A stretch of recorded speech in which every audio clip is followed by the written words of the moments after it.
मेरे सहयोगी शिव त्यागी ने बाबा के वकील एपी सिंह से बात की। उन्होंने क्या कहा, आपको सुनवाते हैं। सुप्रीम कोर्ट के वकील एपी सिंह जी इस समय मेरे साथ मौजूद हैं, जो कि हाथरस में जहाँ जिस जगह पे ये घटना हुई है वहाँ पे पहुँचे हैं। सर, किस तरीके का लोगों से मिले, बातचीत हुई? देखिए, हम प्रत्यक्षदर्शियों से भी मिले हैं, कुछ प्रत्यक्षदर्शी यहाँ भी मिले हैं और घटनास्थल भी आपने देखिए, आप देखिए सब खुला हुआ वातावरण है। मुझे लग रहा था कहीं कंजेस्टेड जगह थी, कहीं शहर के बीच में था। यहाँ कोसों दूर तक सब खुला है। इधर देखिए आप, खुला सारा वातावरण, खेत ही खेत है, खेत ही खेत है। और इस तरफ भी 6 रास्ते हैं जाने के, उधर भी 6 रास्ते हैं, नेशनल हाईवे है। तो इसमें जरूर, क्योंकि नारायण साकार हरि को गए हुए, समापन करके गए हुए बहुत देर हो चुकी थी, उसके बाद घटना घटित हुई, तो निश्चित तौर पर कुछ लोग एंटी सोशल एलिमेंट्स हैं जिनकी वजह से साजिश हुई, जिनकी वजह से षड्यंत्र हुआ है। और एसआईटी जांच करेगी। उत्तर प्रदेश पुलिस पर हमें भरोसा है और देश के जो इलाहाबाद हाई कोर्ट के रिटायर्ड जस्टिस की निगरानी में जो जुडिशियल इंक्वायरी सेटअप की गई है, हमें उन पर भरोसा है। और हम धन्यवाद करते हैं उत्तर प्रदेश सरकार का, योगी जी की सरकार का, कि वो कल घटना स्थल पर आए।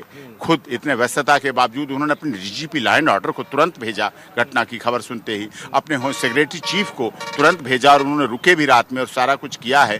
और मैं धन्यवाद करता हूँ आदरणीय राजनाथ सिंह जी का, जो कि डिफेंस मिनिस्टर थे। उन्होंने एनडीआरएफ की टीम गाजियाबाद से तुरंत डॉक्टरों की पूरी टीम भेज दी और यहाँ डॉक्टरों ने आके चिकित्सा के, क्योंकि सिकंदराबाद उतना नहीं है क्षेत्र जहाँ इतनी चिकित्सा व्यवस्था हो सके। अलीगढ़ है, एटा है, जनपद है, जिला है। कोई सोच नहीं सकता था कि 121 मौतें हो जाएंगी। कोई सोच नहीं सकता था इतने इंजर्ड एक साथ आ जाएंगे। घटना दुखद थी, हृदय विदारक थी। इसलिए उसके लिए नारायण साकार हरि ने भी अपनी शोक संवेदना व्यक्त की है और इंजर्ड को जल्दी रिकवर होने की कामना। एसडीएम ने जो रिपोर्ट दी है उसमें कहा गया है कि जो बाबा के साथ सुरक्षाकर्मी थे, उन्होंने जो है जनता को परेशान करा, श्रद्धालुओं को परेशान करेंगे। देखिए, आप न्यूज जनतंत्र दुनिया का बड़ा चैनल है, आप उनके सीनियर रिपोर्टर हैं, आप रिपोर्ट लेते, क्या आप मेरा पेन छीनने लगेंगे?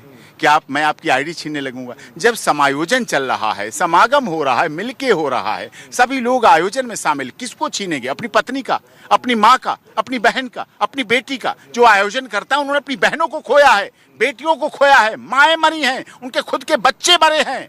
किसको कौन मारेगा, क्यों मारेगा? इसका मतलब वो लोग थे एंटी सोशल एलिमेंट्स, जिनको उससे कोई मतलब नहीं था। हमारे सेवादार, हमारे अनुयायी, हमारे फॉलोअर, हमारी बहनें, हमारी बेटियां उस साजिश को भांप नहीं पाए और उनके साथ ऐसी भगदड़ हो गई। जब बाबा पहले निकल गए तो अब जब जनता के बीच में आके क्यों नहीं आते? जो श्रद्धालु हैं, जो उन्होंने भेजा है ना, मुझे दिल्ली से मैं पहुंचा हूँ, अलीगढ़ था, आपने देखा, वहाँ हॉस्पिटल में मिला, वहाँ की सारी प्रक्रिया की। अब मैं हाथरस हॉस्पिटल जा रहा हूँ, सिकंदराबाद हॉस्पिटल जा रहा हूँ और उसके बाद एटा हॉस्पिटल जाऊँगा।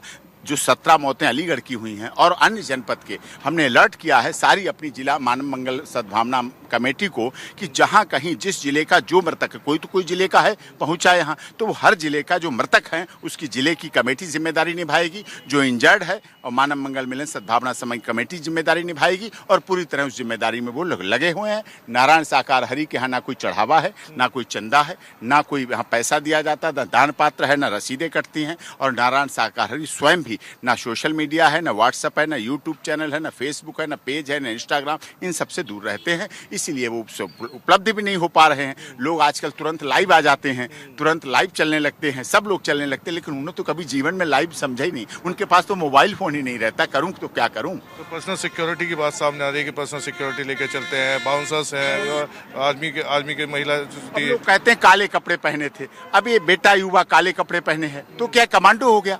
कोई सफेद कपड़े समय तो सफेद कमांडो हो गया। उनकी ड्रेस थी सेवादारों की, पिंक कलर की ड्रेस है, जिसमें महिला पुरुष सभी सेवादार हैं, पिंक कलर की ड्रेस पहनते हैं और उस आधार पर राइट साइड में महिलाएं बैठती हैं, लेफ्ट साइड में पुरुष बैठते हैं, बीच में गैलरी होती है। समागम हर महीने होते हैं, बड़े स्तर पर होते हैं, लेकिन कभी कभी ऐसी घटना नहीं हुई। लेकिन अभी ये घटना हुई है, इसके पीछे बहुत लंबी साजिश है और इसमें जांच होगी और हमें एसआईटी और उत्तर प्रदेश पुलिस पर पूरा भरोसा है। 80,000 की गैदरिंग थी, 2.5 लाख लोग आ गए, तो क्या एक बड़ा कारण था। मैं आपकी बात समझता हूं और मैं उससे संबंध रखता हूं, क्योंकि फरवरी में लॉकडाउन लगा, फरवरी से जून तक लॉकडाउन रहा। लॉकडाउन नहीं, sorry, election code of conduct, आदर्श आचार संहिता रही।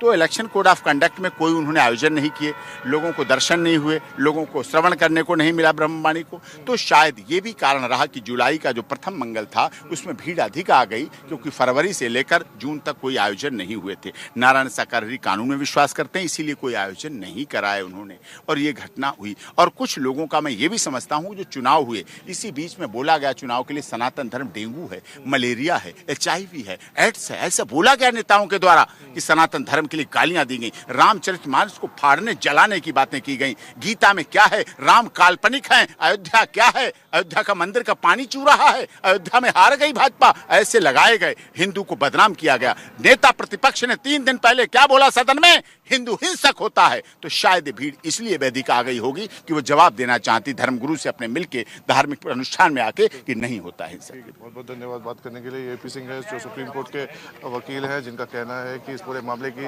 जब SIT जांच होगी उसके बाद जो भी दोषी होंगे उनके खिलाफ कार्रवाई होगी। कैमरामैन योगेंद्र के साथ शिव त्यागी, जनतंत्र TV, हाथरस।